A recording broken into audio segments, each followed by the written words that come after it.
Let us solve some examples to check whether the following are in AP or not.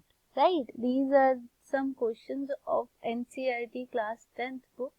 So I thought I should discuss these questions also because some students face problem while solving these questions. Okay, let us start. तो question क्या है अभी हमारा first, that 2, 4, 8, 16 whether they are in AP or not. अभी AP check करना है. अब AP तभी होती है बेटा जी जब D क्या होता है हमारा same. D is same in all the terms. Okay, अब डिफाइन करने के लिए हमें क्या करना होता है, सबसे पहले A1 डिफाइन करना होता है टर्म्स को, A2, third term is A3 and fourth term is A4. Okay, now let us find D. अब D कैसे फाइंड करते हैं, सक्सीडिंग टर्म में से प्रीसीडिंग टर्म माइनस कर देते हैं. अब A2 है, A2 की preceding term A1. Okay, just fill the value. What is the value of A2 here? A2 is 4 and A1 is 2. Okay, subtract them. D is equal to 2. Okay, let us check in the next two terms also. अब next two terms हमारी है कौन सी, A3 and A2. A3 की preceding term क्या है, preceding term is A2, A3 minus A2. Okay, what is the value of A3 here? A3 is 8 and A2 is 4. So 8 minus 4, it will give us 4. तो यहाँ पे क्या आ गई, contradiction. There is a contradiction that in first case we get D is equal to 2 and in this we get D is equal to 4. So D is not same in this case. So this series, this is not an AP. Right? This is the answer. Okay. The second question is 2, 5 by 2, 3, 7 by 2 are in AP or not.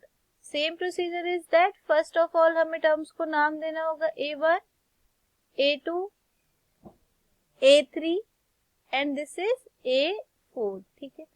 Now to calculate D, first of all what we have to do, A2 minus A1. What is A2 here?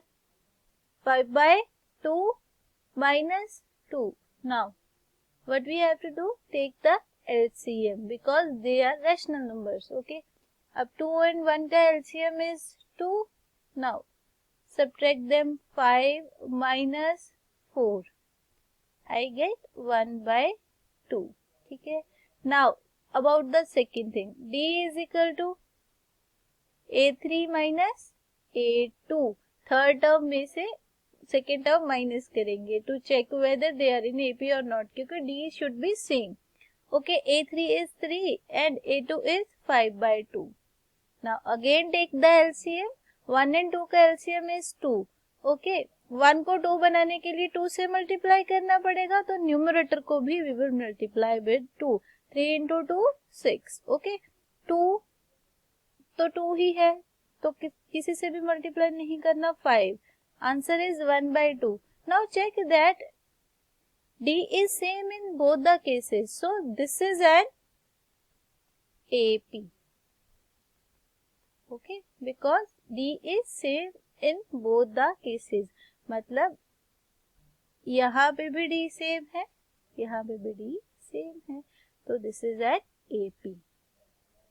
Let us see the third example. The third example is that the series is minus 1.2, minus 3.2, minus 5.2, minus 7.2. Okay, we want to check that whether it is AP or not. Okay, so first of all we will define the terms. This is first term A1, A2, third term is A3 and fourth term is A4.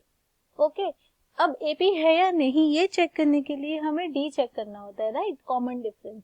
अब common difference कैसे check करते हैं, A2 minus A1 succeeding term में से preceding term minus, right, A2 minus A1. A2 minus A1 अगर किया, A2 की value क्या है यहाँ पे, minus 3.2 minus as it is A1 की वैल्यू क्या है, A1 इज -1.2। बेटा जी ये चीज बहुत ध्यान से चेक करना है कि आप एक तो माइनस का साइन फॉर्मूला में है, एक ये टर्म खुद भी नेगेटिव है। Okay, the term right, this term is negative also. तो अभी जब चेक करेंगे हम, अभी सॉल्व करेंगे, right, is equal to -3.2 minus into minus, right, there is a bracket, bracket means multiplication, minus into minus it will become plus, -3.2 plus 3.2, plus minus minus and sign will be of greater number. Now greater number is -3.2, so sign will be negative. When you subtract you will get 2, -2, right? Now let us check the common difference again. If D is same then it will be an AP.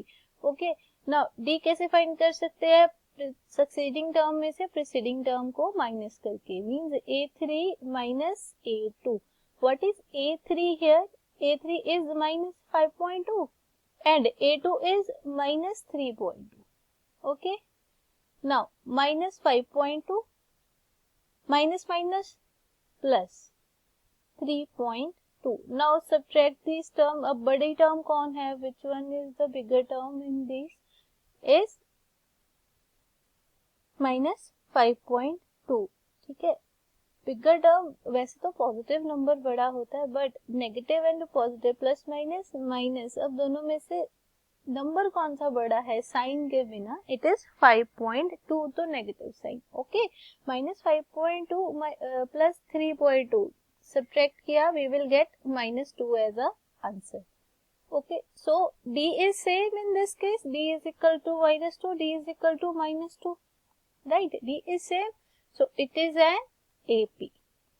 ठीक है, decimal देख के डर नहीं जाना है कि ये क्या आ गया, फ्रैक्शन देख के नहीं डर जाना कि ये कैसा क्वेश्चन आ गया, just go by step. Okay, अपना फॉर्मूला देखो, उसके अकॉर्डिंग ही मूव करो। Okay, let us move to the next question. This one is 3, 3 plus square root of 2, 3 plus 2 square root of 2, 3 plus 3 square root of 2। अब square root आ गया, ये देख के डर नहीं जाना मैम ये तो स्क्वायर रूट आ गया, ऐसा ये कैसे होगा, डरना नहीं है, गो स्टेप बाय स्टेप, जो है हमारा मेथड उसी के अकॉर्डिंग मूव करो। ठीक है जी, now first of all name the terms. This is A1, this whole term is A2। अब ये याद रखना बेटा जी, टर्म्स डिफरेंशिएट करते हैं हम with a comma. Okay, in a series by a comma we differentiate the terms. Okay, this is A3 and this term is A4. Okay, in a series, in a AP series, I differentiate the terms by commas. Okay, now D कैसे calculate करते हैं? by A2 minus A1। ठीक है, succeeding में से preceding term minus करके। अब A2 की वैल्यू क्या है यहाँ पे? 3 plus square root of 2। A2 की पूरी value 3 plus square root of 2। Okay, चलो 3 plus square root of 2 minus क्या करना है? A1। अब A1 की वैल्यू क्या है मेरे पास? 3। Okay, now check, 3 plus square root of 2 minus 3 cancelled out, 3 minus 3 0, I get square root 2। D मेरे पास आ गया स्क्वायर रूट 2। चलो अब चेक करते हैं अगेन, नेक्स्ट टू टर्म्स में D सेम है या नहीं। नेक्स्ट टू टर्म्स कौन सी है? A2 and A3, right. A3 में से क्या सब्ट्रैक्ट करेंगे? A2, A3 minus A2। अब A3 की वैल्यू क्या है बेटा जी यहाँ पे? What is A3? A3 is 3 plus 2 square root of 2. Okay, just put the value 3 plus 2 square root of 2 minus formula का माइनस A2 की वैल्यू क्या है? 3 plus square root of 2। Okay, now just 3 plus 2 square root of 2, this minus will be distributed to both the terms because यहाँ पे bracket है ना बेटा, ये माइनस दोनों टर्म्स को डिस्ट्रीब्यूट होगा। It will distributed to this term also, it will be distributed to second term also. अब 3 के आगे कोई साइन नहीं है, right, it means that it is positive. Minus into positive term negative term. Okay, 3 minus into plus, minus into plus minus, square root of 2. Okay, now 3 minus 3 0 again, ठीक है जी, plus क्या बचा 2 square root of 2 minus square root of 2. This is left. अब इसको solve कैसे करना है? अब इन दो टर्म्स में कॉमन देखो क्या आ रहा है. आपको क्या कॉमन दिख रहा है? Square root 2 and square root 2, right. This is common, take it out as common. ये स्क्वायर रूट 2 कॉमन है, इसको कॉमन निकाल लिया. अब फर्स्ट टर्म के पास क्या बचा मेरे पास? यहाँ पे क्या बचा था मेरे पास? स्क्वायर रूट 2 अगर निकाल लिया तो क्या बच गया? 2. अब इसमें से स्क्वायर रूट 2 निकाल लिया. अब ये नहीं कहना कि स्क्वायर रूट 2 निकाल लिया तो 0 बच जाएगा. बेटा it is 1 is left, because इसके साथ मल्टीप्लाई 1 है. जिसके साथ कुछ नहीं होता उसके साथ 1 होता है, ठीक है. -2 is taken out as common, तो मेरे पास क्या बचा? -1. नाउ 2 माइनस 1 इज 1, तो मेरे पास d क्या आ गया? Square root 2. अब देखो जरा बेटा जी, d is equal to square root 2. यहाँ भी d की वैल्यू क्या आ रही है? Square root of 2. तो d तो सेम आ गया, d इज सेम. अब देखो, देखने में सीरीज जी ऐसी लग रही थी, पता नहीं क्या है, स्क्वायर रूट है, एपी है, होगी भी या नहीं होगी, देखने में कुछ भी नहीं कह सकते हम, ठीक है. तो कैलकुलेट करना है, तो हमारा कॉमन डिफरेंस क्या आ गया? d is equal to square root 2. d is same in both the cases. इस सीरीज में d सेम है तो it is an AP. Okay, try to solve your exercise 5.1 because it is very important. Beta ji, NCERT is very important for CBSE. I recommend only NCERT and NCERT Exemplar first. First of all, these two books, okay, for the competitions also, because NCERT Exemplar में से बहुत question set होते हैं competitions में. Okay, go through these books. After that, attempt the third one, whatever you want for reference. Okay, thank you so much.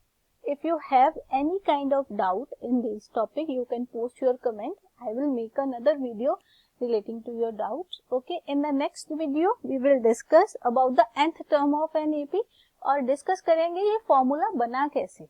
Okay, thank you so much. Take care.